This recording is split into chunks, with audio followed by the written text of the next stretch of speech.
Hello అండి అందరికీ. ఈరోజు ఫాదర్స్ డే స్పెషల్కి మా పిల్లలు వాళ్ళ డాడీకి ఏదో సర్ప్రైజ్ ఇవ్వడానికి ఏవేవో చేస్తున్నారు. షబర్మా ఫిష్, కేక్, చికెన్, నూడిల్స్ ఇవన్నీ తెచ్చారండి.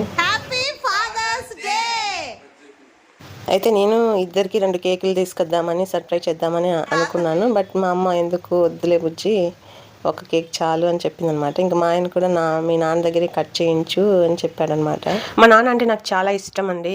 ఎన్నో కష్టాలు పడి నాకు చిన్న బాధ, కష్టం అంటే ఏంటో తెలియకుండా పెంచి ఒక మంచి మనసున్న మహారాజ్ చేతిలో అయితే పెట్టారు. నేను ఇలా ఒక మహారాణిలాగా బ్రతుకుతున్నాను అంటే అది మా నాన్న వల్లే అండి. మా నాన్న చాలా మంచి వ్యక్తి, అందరికీ హెల్ప్ చేసేవాడు. అలాంటిది అనుకోకుండా ఒక చిన్న కాదు చాలా పెద్ద హెల్త్ ఇష్యూ అయితే వచ్చిందండి.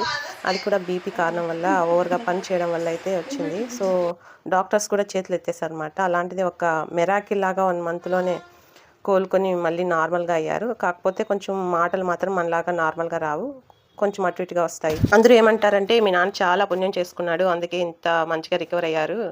మిగతా ఇలాంటి ప్రాబ్లం వచ్చిన వాళ్ళు మ్యాక్సిమం ఎవ్వరూ రికవర్ అవ్వట్లేదు అని చెప్తున్నారండి. నేనైతే ఆ విషయంలో చాలా హ్యాపీ. బట్ దాన్ని అలుసుగా చేసుకొని కొన్ని దుష్ట శక్తులు మమ్మల్ని ఇబ్బంది పెట్టడానికి అయితే ట్రై చేశాయండి.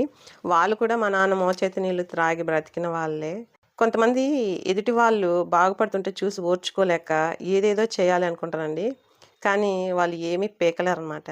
కానీ అసలు విషయం ఏంటంటే మన బుద్ధి, మనస్తత్వం బట్టి దేవుడు మనకి ఎలాంటి లైఫ్ ఇవ్వాలో డిసైడ్ చేస్తాడండి. సో పైనున్న భగవంతుడికి తెలుసండి ఎవరికి ఎలాంటి లైఫ్ ఇవ్వాలో.